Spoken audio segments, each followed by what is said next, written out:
Alright everybody, here's a quick video on the differences between a China Clone MDI and a genuine Bosch MDI. I asked myself this question when I went to buy the clone originally. Is it really worth buying the clone? What are the trade-offs? Is it going to even work? And now I'm here to attempt to answer that question for anybody that is trying to make that decision for themselves. You'll see that I ended up with a legitimate, genuine Bosch MDI 2, which is really just because the China Clone did not work. There's probably a couple reasons why it didn't work, but we'll sum it up to say that it partially works. The low speed Diagnostics works. The high speed CAN does not work on this. The transceiver, the CAN transceiver for that channel seems to be working okay. I took it apart and bench tested it here. Doesn't seem to be anything wrong with the transceiver, so my guess is that it's either a firmware problem or a cable problem. Although the cable that came with it, kind of cheaper version of the authentic cable, you can see this is a lot thicker, probably higher gauge on every channel. Probably is fine. Continuity tested, seems like it's okay. So my guess is that it's a firmware problem with the MDI. The China Clone firmware doesn't work well enough with the high-speed GM LAN that's required to actually use a lot of the functionality in this device. So effectively, this does not work. There's no firmware that I could get for this to make it work. The disc that came included with the installation disc with the VX system software that's kind of their knockoff didn't get me anywhere effectively. So what I have is a cheap Chinese clone that is not useful, and I ended up buying the genuine OEM tool anyway. So what I'm going to do real quick is take this thing apart and actually show you the physical differences between this and a legitimate unit, so you can kind of see what's missing and why it might not be working. So right off the bat, a couple interesting things to notice. ETAS is now owned by Bosch.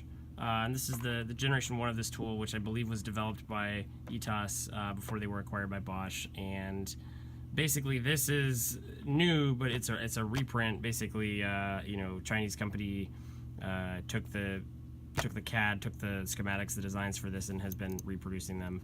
Several Chinese companies. And so this is the tag that you get with it. Interestingly enough, you get this tag separate. You have to actually put it on the unit when you get it. You just get it on a card. So it's definitely not even fully assembled when you get it, at least in that regard. And then the Bosch unit, assembled in Germany, it's got Bosch on it. Very easy to kind of see that difference, although there's other real differences. The biggest thing with the China Clone MDI is a lot of stuff is not populated. The first thing you'll notice is that it has this AAA battery port, but there's no terminals or contacts, right? You can't even put batteries in this. That's part of it being a cheap China Clone. You can see on the board there that there are some holes for battery terminals, but they're not populated. And that's really just the story with this whole thing. So if you take this cover off here, you will see there's this board inside. You've got your mini USB here, you've got your Ethernet, and you've got your, I'm not sure what this is actually.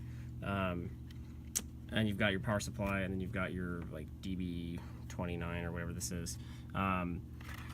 Basically, you'll see when you take this apart that it actually is just not populated.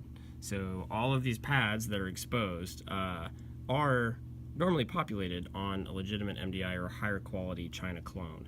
So part of the reason why this was cheap is because it doesn't have all of these components. This is the processor board. I believe the one below is the power board that has the transceivers on it, that has the power supply on it, all the filtering and that business. So we'll see here. We're just going to take this apart really quick. Pop that screw off. It's held together by 3 screws, and there is a header that connects the two. It's pretty easy to pull apart. But you'll see even on this side, we flipped it upside down from what we were looking at before, right? That IC is not populated. That I think is the Wi-Fi card. I could be wrong. It's not populated.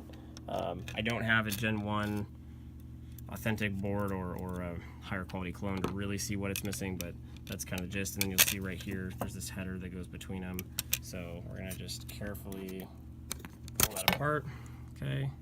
and yeah, you'll see even more missing stuff. I think this is the PCI card. Not 100% sure what this is, but anyway, you see a lot more missing stuff on it.